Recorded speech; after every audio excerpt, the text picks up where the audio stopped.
मामा एते सारा कौन काम खेलु काम सब पड़ो जगन्नाथ कृपार एमती काम मिलू आम सब व्यस्त रहा ना घर काम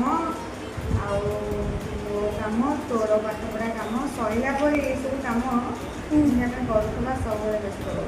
जय जगन्नाथ साଙ୍ଗ ମାନେ ସ୍ପନ୍ଦନର ମୋର କଥାବାର୍ତ୍ତା ଭିତରେ ମୁଁ ଗୋଟିଏ କଥା ସେୟାର କରିବାକୁ ଚାହୁଁଛି। ଯଦି ଆପଣ ଓଭର ଥିଙ୍କର ମାନଙ୍କ ଭିତରୁ ଜଣେ ତେବେ ନିଜକୁ ଏମିତି ଏକ କାର୍ଯ୍ୟରେ କି କ୍ରିଏଟିଭିଟିରେ ବ୍ୟସ୍ତ ରଖନ୍ତୁ ଯେ ଆପଣଙ୍କୁ ସମୟ ହିଁ ମିଳିବନି କୌଣସି ଗୋଟେ କଥାକୁ କି କୌଣସି ଗୋଟେ ବ୍ୟକ୍ତିର ବ୍ୟବହାରକୁ ବାରମ୍ବାର ମନେ ପକାଇ କଷ୍ଟ ପାଇବାକୁ।